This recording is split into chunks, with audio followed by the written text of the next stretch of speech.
All right, what's going on? Welcome to our first ever Cyclone Fanatic halftime show, Cyclone Nation. My name's Chris Williams. I'm joined by the great Bret Meyer, former Iowa State quarterback. Before we get to analyze, you're great in my mind.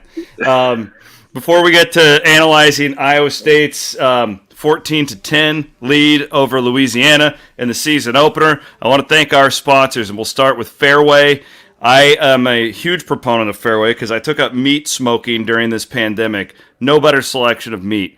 I throw them on my Traeger all the time. I actually got 2 slabs of ribs that I made from Fareway last night. Fareway grocery stores. I want to thank our friends at Nebraska Furniture Mart in Clive. They've been sponsoring us for a really long time at Cyclone Fanatics. We appreciate them.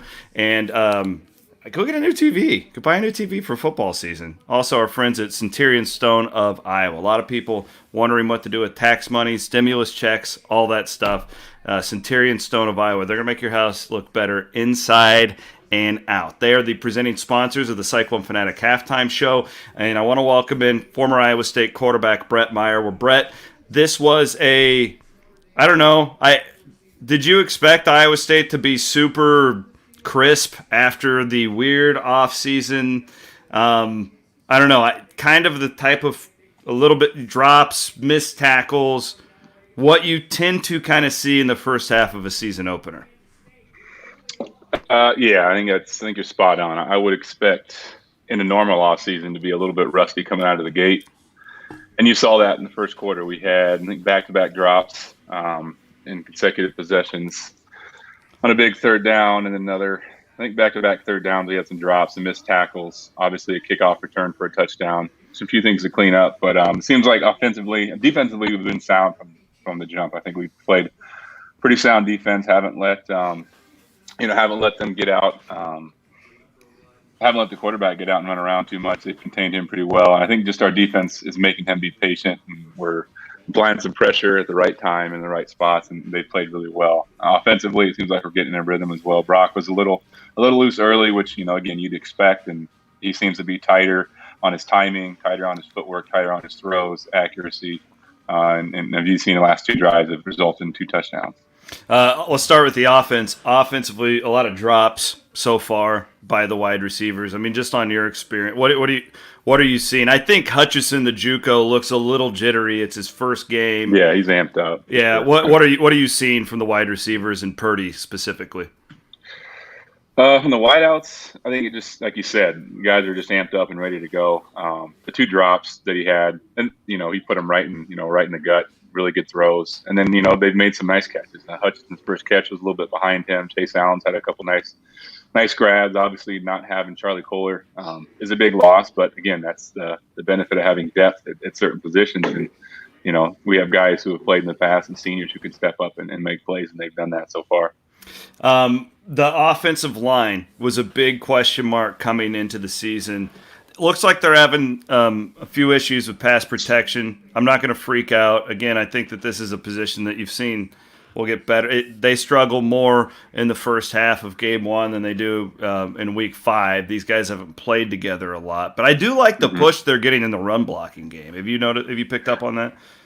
Yeah, I think we've had some success off tackle runs. I've seen that. Brees, obviously the fumble, and again, almost fumbling going into the end zone, needs to make sure he can hand the ball to the officials, and I'm sure they're going to address that at halftime. But yeah, I think they've had a really nice push up front, which sometimes in these games where you should have the advantage up front, you don't always get that, especially in the first game of the year. So it's good to see we've been able to run the ball consistently. Pretty good in pass pro, maybe clean up a couple things here and there, but for the most part, our offense is running downhill, and we're winning first down. That's the most important thing, is when you get into, I think the first or second drive of the game, we took a shot on a post down the middle, just overthrew them, and that was really the only first down that we didn't win, that we didn't get 4 to 5 yards, and really set our offense up. Second and third and short. Let's go to the defense here, then we'll do an overall look at the second half. The guy who stood out to me is Latrell Bankston, the junior college nose guard. Man, he's been fantastic. In fact, I mean, it's really early, but what we've seen early on with him, I don't know if there's much of a drop-off from last year. That's the guy of the whole game so far who has just really been eye-popping to me. Yeah, he's made an impact. He definitely jumps off the screen. Now, I would say the only thing for him is just make sure you can sustain it because it's your first game of the year, first Yeah. time playing Power 5 football, and he's excited, and you can tell he's an emotional kid. And, yeah, he definitely jumps off the screen, looks the part, and just a quick first step. I know he had a big I think he had a second down sack after we turned it over after Brees' fumble, so got them back behind the chain. So, yeah, he's somebody that, is going to be something we look forward to, and we're going to have to rely on him. Because, in the defense that we play to keep our backers clean, he's a big part of that. Jaquan Bailey looks really good out there. He's had a couple of plays. The tackling's just been really bad. But again, I kind of, Brett, these guys haven't had a normal camp. I don't know if you've been watching some of these college games the last couple of weeks. I just kind of feel like this might be a thing in all levels of football where tackling, because you haven't been physical in the offseason, is going to just take a few weeks to get up to snuff. Is that an accurate read? Yeah, I think it is. Again, first game of the year, and this has been an offseason like no other. And just kind of a tidbit they mentioned in the broadcast was that, Coach Campbell felt like he might have worn his teams down in the past just because he was such a hard worker and his pedigree and everything. So it sounds like they may be hitting less in practice and tackling less in practice. And this may be a result of this early on. We'll see how they adjust to it. But yeah, I think, again, it's all to be expected. We missed some tackles, but we haven't given, it's essentially a shutout outside of that last drive of the game, or last drive of the first half where, we got a little bit loose and they were in some no huddle, but I think the defense overall has played pretty well. My overall read on this game, believe it or not, I don't think Louisiana's as good as I thought they were going to be. I was expecting a little more out of that offense, and some of that could be Iowa State's defense. We thought Iowa State's defense would be pretty good coming into it, but what are you seeing as far as that goes? I mean, the play calling seems super conservative with Louisiana so far. I mean, we're seeing them, try and go off tackle on 3rd and long. Like it I don't know. Like I'm a little surprised when I look over at their statistics and only see 130 total yards in the first half. Yeah, I mean, just what I would say behind the scenes is they're only going to do what they think they can do, right? So they had 3 offensive linemen that were drafted last year, which for any level is ridiculous, and for them, a group of 5 to have 3 offensive linemen drafted is pretty impressive. So I would say they probably feel that coming into the game they may not be able to protect, and then I know they have. While they have some backs with experience, they don't have that necessarily at the receiver position. So that may be another thing. If they, all throughout camp haven't been sharp in certain areas, and they're just essentially probably paring down the offensive playbook and doing what they think they can do. So we'll kind of see how it plays out in the second half. Some notes on the first half. Brees Hall has 84 rushing yards in the first half. He did have the crucial fumble there in the first quarter. Chase Allen leads the team in receiving with 31 yards. Missing Charlie Kolar. He's out with a leg injury, I believe. We didn't know that coming into it, but he's arguably the best tight end in the country. So that's a significant loss for Iowa State today. Sean Shaw, a couple catches for 25 yards. We saw Downing go down on the offensive line late into the first half. Don't have a status update on that. I see some of you who are watching on Facebook, Twitter, and YouTube are asking about that. So we'll hopefully Jared Stansberry and Rob Gray up there at Jack Trice Stadium can get us some more info on that. But overall, not a sharp start to the opening game, but I don't know. You give up that if you don't give up that special teams touchdown, I was thinking then, and it was like 4 minutes to go, Iowa State gets on the scoreboard. Jared Stansberry just texted me, thinks that Colin Downing will be back in the lineup in the second half, so that's good information. Thank you for that, Jared.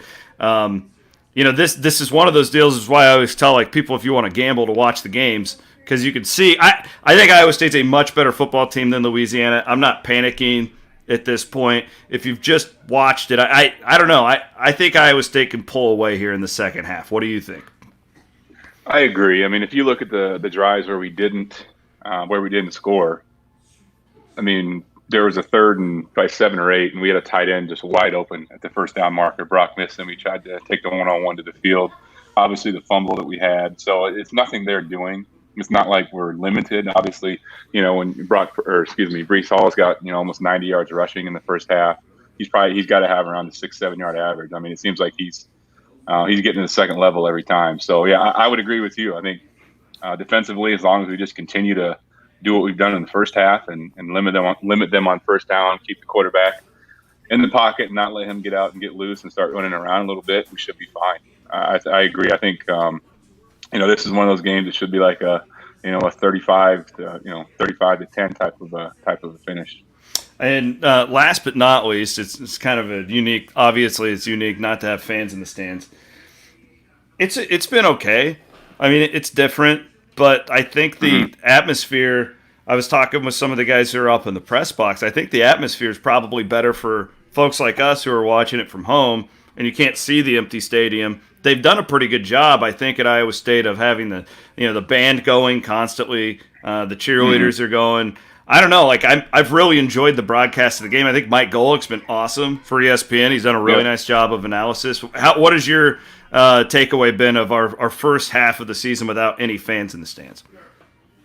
Yeah, I mean, you don't know what to think going in, but again, I would imagine that everyone involved from on the Iowa State side and ESPN is cognizant of that and is trying to make sure we get as many tight shots as you can just to not show that over and over and over. And like it's a Golick, I think, is really good. He's obviously not I don't know if he has experience calling games, but it's just kind of different. It's loose. I mean, obviously I think they're both broadcasters are either at home or in studios, which is they're doing this remotely. So all things considered, I think it's been a really nice broadcast.